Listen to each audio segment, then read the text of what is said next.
Think about what women are actually claiming when they believe in astrology.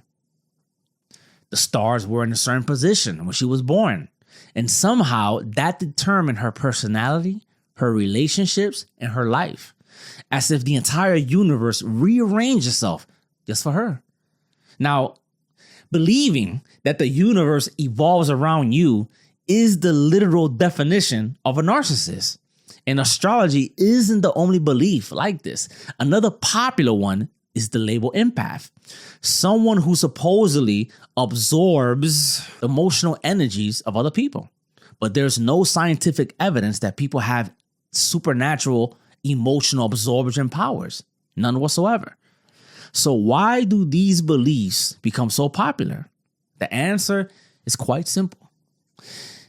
It's because of status. Because in social dynamics, status is what you can get away with. And the ability to say something irrational without being challenged is actually a form of social power for women. Because it signals how attractive she really is. Astrology claims cosmic uniqueness. The label empath claims emotional uniqueness. And both are identity claims that can't be tested. They are ways of declaring yourself special without having to earn it. And this is where things get spicy, okay? Because the ability to say something irrational or believe in something irrational without being challenged is actually a form of social power and status for women. And that status largely or exclusively is determined by how attractive a woman is. Status is actually very simple. Status is what you can get away with. High status people get away with things. Low status people get corrected immediately. Now, apply this to dating. The more attractive a woman is, the fewer men challenge her. Because men want her attention. Men want her approval. Men want access. So when she says something irrational or believes something irrational, most men don't push back. They nod. They laugh. Ha ha, key. They play along. And when a woman can say something ridiculous and nobody calls her out, it signals that she has social power. That men will tolerate her nonsense. Look at the female YouTuber Teal Swan. She talks about supernatural insights, spiritual downloads, deep cosmic knowledge about reality. Now imagine for a second, okay? A random man walks up to you in the middle of the streets and says that he has supernatural insights into the universe. You would assume that he's crazy. But if you're an attractive woman saying these same things on YouTube, you get 2 million subscribers. Now, this leads me to ask a very important question regarding dating. Because besides a woman's looks, why should a man choose you? Out of all the women he could choose, why you?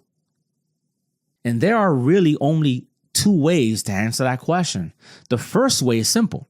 You actually become someone worth choosing. You are a woman of character. You are loyal in a relationship. You provide stability, support, and encouragement for a man. You are a good judge of character. You provide value. And in return, you earn respect. The second way, instead of earning anything, you simply declare yourself special. The universe chose me. The stars aligned. My sign makes me unique. Cosmic validation. No proof required. Just vibes. Just vibes. And that's the real difference.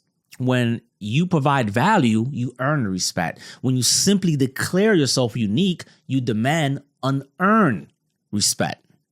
A major issue with dating women like this is their lack of self-knowledge. For example, these empath or empathic women, you often see a pattern in their relationships. They end up with extremely abusive or toxic men. But instead of asking a very important question, which is, why did I choose this man? Instead of examining her judgment, her ability to see or not see red flags, the explanation becomes, I was taken advantage of, or abuse because I'm an empath, which conveniently removes any personal responsibility and avoids the question of how do I repeatedly end up in these toxic relationships. I remember once dating a woman who told me she had psychic abilities. And I told her, great, that's fantastic, actually.